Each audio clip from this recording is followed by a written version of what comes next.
នៅពេលដែលប្រិយមិត្តនឹងខ្ញុំមានជំងឺចង់ឬក៏មិនចង់យើងត្រូវការទៅមន្ទីរពេទ្យដើម្បីទៅទិញថ្នាំឬក៏យើងពិគ្រោះយោបល់ជាមួយលោកគ្រូពេទ្យដើម្បីរកវិធីសាស្ត្រព្យាបាលជំងឺរបស់យើងគ្រាន់តែជំងឺមួយធ្វើឲ្យខាតទាំងថវិកាទាំងពេលវេលាហើយជាពិសេស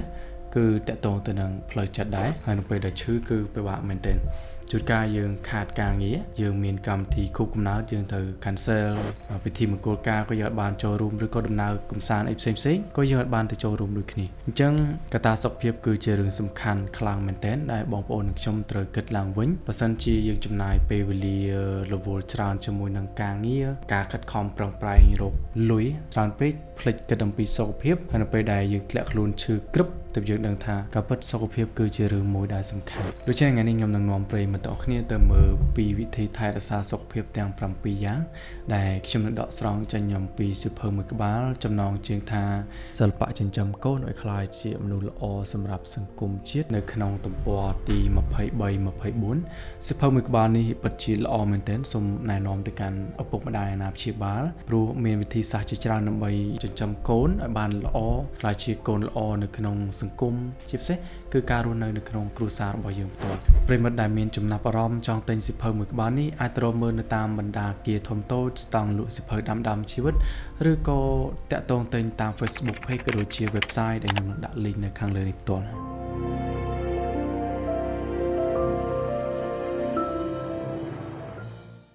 សុខភាពគឺពិតជារឿងមួយដែលសំខាន់មែនទែនប្រិមិត្តទាំងអស់គ្នាសូម្បីតែពុទ្ធភាសិតរបស់ព្រះសម្មាសម្ពុទ្ធក៏ទ្រង់បានមានបន្ទូលថាការមិនមានរោគគឺជាលាភដ៏ប្រសើរលាភដ៏ប្រសើរចង់សម្ដៅថាទោះបីជាយើងមិនមានទ្រព្យសម្បត្តិអ្វីគ្រាន់តែយើងមានសុខភាពល្អ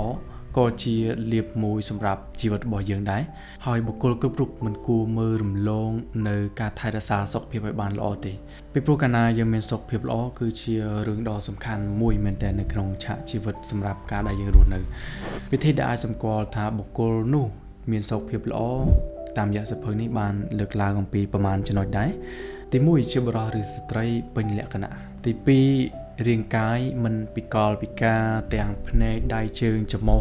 ទាំងអវយវៈគ្រប់បែបយ៉ាងទាំងអស់គឺអាចប្រើការបានទី3ជាមនុស្សដែលមិនជរាត្រង់ចំណុចនេះចង់សម្ដៅថាទោះបីជាដូចខ្ញុំក្មេងអញ្ចឹងប៉ុន្តែបើយើងធ្វើឲ្យខ្លួនឯងជរាគឺជរាបែរន័យថាវាអាចនឹងយើងខ្ជិលយើងត្រាំត្រែយើងមិនឧស្សាហ៍ព្យាយាមគឺដូចជាមនុស្សជរាដូចគ្នាដែរមួយទៀតជាមនុស្សមិនវិកលចរិតមិនខូចសរសៃប្រសាទអានេះក៏សំខាន់មែនទែនដែរព្រោះបើសិនមានតកតងនឹងបញ្ហាវិកលចរិតឬក៏សរសៃប្រសាទប្រព័ន្ធប្រសាទយើងអត់ល្អក៏សំដៅថាបុគ្គលអ្នកនោះក៏មានសុខភាពអត់ល្អដែរវាអាចនឹងជាសុខភាពផ្លូវចិត្តអីរបស់គាត់អីអញ្ចឹងដែរទៅចំណុចមួយទៀតគឺធន់នឹងជំងឺអត់ងាយឈឺអីទេអញ្ចឹងបុគ្គលអ្នកនោះគឺមាំទាំខ្លាំងមែនទែនអាចថាប្រព័ន្ធភាពស៊ាំឬក៏គាត់គឺខ្លាំងអត់ងាយឈឺមកគេឈឺអីតែគាត់ធម្មតានិយាយទៅគឺសុខភាពគាត់ល្អមួយទៀតជាមនុស្សដែលមានអនាម័យល្អគឺសំដៅទៅលើការសម្អាតរូបរាងកាយងូតទឹកការគេងឲ្យបានគ្រប់គ្រាន់ការដែលយើងមានក្លិនក្រអូបអីផ្សេងហ្នឹងគឺសុទ្ធសឹងតែជាអនាម័យរបស់យើងដែលសម្គាល់ថាយើងជាមនុស្សដែលមានសុខភាពល្អហើយសុខភាពនោះនឹងជួយខ្លួនឯងឲ្យបានកាន់តែល្អប្រសើរឡើងអ្វីដែលសៀវភៅនេះបានលើកឡើងគឺសុខភាពមាន2យ៉ាងសុខភាពផ្លូវកាយនិងសុខភាពផ្លូវចិត្តទាំងពីរហ្នឹងគឺវាមានទំនាក់ទំនងជាមួយគ្នាប្រិមត្តសាកគិតមើលទៅបើសិនជាយើងមានសុខភាពផ្លូវចិត្តតើសុខភាពផ្លូវកាយរបស់យើងល្អដែរទេប្រហែលជាមិនទេពីព្រោះកាលណាយើងមានសុខភាពផ្លូវចិត្តអីចឹងទៅរាងកាយរបស់យើងចាប់ដើមស្គៀងស្គមរីងរៃដោយសារពេលខ្លះយើងអត់ឃ្លានបាយឬក៏យើងអត់ចាប់ដើមទុកខ្លួនឯងចោលអត់អាហារឬក៏ធ្វើអីទៅតាមអារម្មណ៍ដែលយើងកំពុងតែជួបប្រទះនៅខាងក្នុងអញ្ចឹងហើយធ្វើឲ្យសុខភាពផ្លូវកាយរបស់យើងក៏ទ្រុឌទ្រោមទៅតាមហ្នឹងដែរហើយមួយវិញទៀតបើសិនជាសុខភាពផ្លូវកាយយើងឈឺផ្លូវចិត្តក៏ដូចគ្នាដែរខ្ញុំឧទាហរណ៍ថាបើសិនជាប្រិមិត្តមានជំងឺតាក់ទងទៅនឹងជំងឺធ្ងន់ណាមួយឬក៏យើងលេបថ្នាំជាប្រចាំហើយត្រូវគេងនៅមន្ទីរពេទ្យអត់អាចធ្វើអីបានអត់អាចទៅណាបានអត់អាចទៅហាត់ប្រាណឬក៏អត់អាចទៅជួបជុំមិត្តភ័ក្តិអត់អាចទៅកន្លែងញ៉ាំអីថ្លៃម៉ាតឬក៏ទៅចូលរួមពិធីផ្សេងតើយើងសប្បាយចិត្តបានអត់ 100%គឺប្រហែលជាអត់ទេគឺយើងត្រូវនៅតែលើកទេលហ្នឹងឬក៏ត្រូវលាបថ្នាំហើយបើសិនជាខ្ញុំមានអារម្មណ៍ថាធុញបណ្ដោយសូម្បីតែឥឡូវនេះខ្ញុំកំពុងនិយាយវីដេអូនេះក៏ខ្ញុំឈឺដែរខ្ញុំឈឺផ្ដាសាយមួយខែលាបថ្នាំក៏អត់ចង់ជាដែរធំតែមួយខែខ្ញុំមានអារម្មណ៍ថាវាពិបាកធ្វើការងារអីផ្សេងគឺធុញទ្រាន់ហ្មងត្រូវកដាស់ត្រូវហៀសបោឬក៏ត្រូវលាបថ្នាំហើយពេលខ្លះជួនកាលត្រូវអស់កម្លាំងត្រូវគេងនៅមួយកន្លែងអីចឹងទៀតអត់អាចទៅធ្វើអីបានអញ្ចឹងនេះគ្រាន់តែជាជំងឺតូចមួយចុះទម្រាំជំងឺធំខ្ញុំអត់ដឹងថាតើផ្លូវចិត្តរបស់អ្នកដែលគាត់មានជំងឺនោះយ៉ាងម៉េចទេដូចជាពាក្យចាស់លោកពោលថាក្រចុះកុំឲ្យតែកូនឈឺការដែលយើងឈឺគឺជាបំណុលដែរពីព្រោះមានសមាជិកណាមួយឈឺត្រូវការទៅលក់ទ្រព្យសម្បត្តិឬក៏ខ្ចីលុយអ្នកនេះខ្ចីលុយអ្នកនោះបងប្អូននេះចឹងទៅដើម្បីយកមកមើលជំងឺ 100% គឺអត់អាចទុកឲ្យអ្នកដែលឈឺនឹងនៅឈឺបានទេត្រូវការស្វះស្វែងឬក៏ត្រូវជំពាក់បំណុលគេឬក៏ខ្ចីអង្គការអីចឹងទៅដើម្បីមើលជំងឺកូនមើលជំងឺប្តីប្រពន្ធអីចឹងទៅហើយបើសិនជាយើងអត់ឈឺទេយើងមានកម្លាំងសុខភាពល្អទោះបីជាយើងក្រក៏អត់ជាបញ្ហាព្រោះយើងអាចមានកម្លាំងរកបានលុយកាក់គ្រប់គ្រងគ្រួសារសម្រាប់ចាយវាអីចឹងទៅហើយណាមួយយើងមានសុខភាពល្អគឺផ្លូវចិត្តយើងគឺរីករាយទៅតាមនឹងដែរឥឡូវដែលជាចំណុចសំខាន់គឺខ្ញុំនឹងនាំប្រិយមិត្តទៅមើលថាតើ7វិធីដើម្បីថែរក្សាសុខភាពយើងល្អដែលដកស្រង់ចេញពីសៀវភៅមួយនេះមានអ្វីខ្លះចំណុចទី1នោះគឺធ្វើឲ្យខ្លួនឯងរីករាយសប្បាយចិត្តទាំងអរិយាប័ត្រនៅក្នុងការដេកដើរឈរអង្គុយសូមយើងបានធ្វើទៅដោយរីករាយសប្បាយចិត្តបើយើងចេះតែកោតទុកយកបន្ទុកដាក់ខ្លួនវាអាចនឹង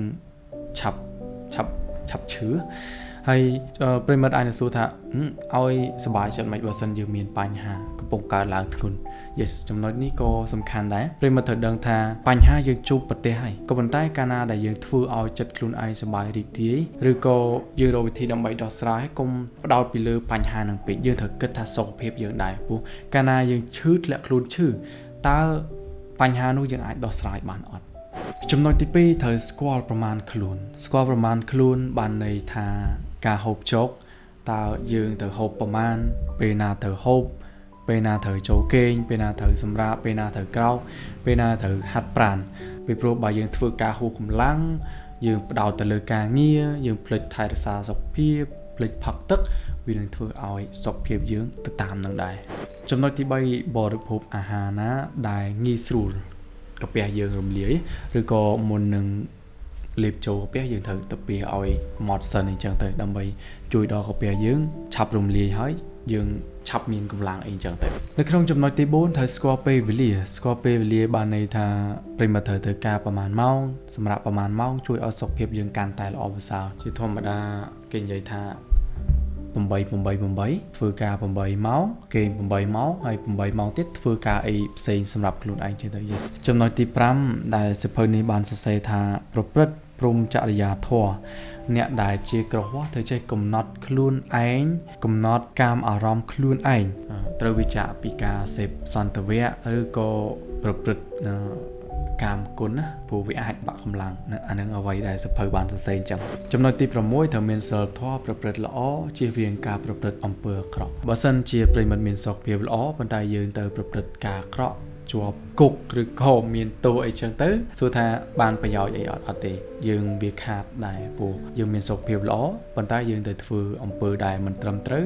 វានឹងជះលទ្ធផលអត់ល្អមកកាន់ខ្លួនឯងដូចគ្នាចំណុចទី7ចុងក្រោយត្រូវមានកល្យានមិត្តពីព្រោះមិត្តល្អនាំយើងទៅរកផ្លូវល្អដូចគ្នាដែរមិត្តល្អនាំមិត្តភក្តិគ្នាឯងទៅហាត់ប្រាណអីចឹងទៅជជែកគ្នាអំពីរឿងដែលមានប្រយោជន៍អញ្ចឹងទៅចុះបើសិនជាមិត្តដែលនាំយើងទៅប្រើប្រាស់គ្រឿងញៀនឬក៏ទៅសេពសូរ៉ាឬក៏ធ្វើរឿងអត់ល្អអាហ្នឹងក៏ជួយឲ្យកត្តាសុខភាពរបស់យើងគឺធ្លាក់ចុះទៅតាមនឹងដែរអញ្ចឹង7ចំណុចដែលសៀវភៅបានសរសេររៀបរាប់ថ្ងៃនេះគឺខ្ញុំជឿជាក់ថាអាចជួយទៅកាន់ប្រិយមិត្តនិងខ្ញុំដែរសម្រាប់ការដែលយើងថែរក្សាសុខភាពនៅក្នុងពេលវេលានេះពីព្រោះថាជំងឺក៏មានច្រើនហើយបន្លែគីមីក៏មានច្រើនជុំវិញយើងវាសុទ្ធសឹងតែ អ្វីដែលអាចធ្វើឲ្យប៉ះពាល់សុខភាពយើងបានចឹងខ្ញុំមានតែប៉ុណ្្នឹងទេនៅក្នុងវីដេអូថ្ងៃនេះបើសិនជាមានអ្វីដែលលើសលួសខ្វះខាតសូមប្រិយមិត្តអធិស្ឋានយោគយល់ផងពីព្រោះខ្ញុំនិយាយទៅតាមសៀវភៅមួយនេះដែលបានរៀបរាប់សរសេរមកគឺប៉ុណ្ណឹងហើយប្រិយមិត្តចង់ដឹងបន្ថែមទៀតអាចទិញសៀវភៅនេះយកទៅអានខ្លួនឯងបានឬក៏តាមដានគ្រប់វីដេអូដែលខ្ញុំនឹងធ្វើបន្តបន្ទាប់ទៀតប្រិយមិត្តយល់យ៉ាងណាដែរចំពោះវីដេអូមួយនេះសូម comment នៅខាងក្រោមនេះឲ្យខ្ញុំបានដឹងផងហើយយើងជួបគ្នានៅក្នុងវីដេអូក្រោយៗទៀត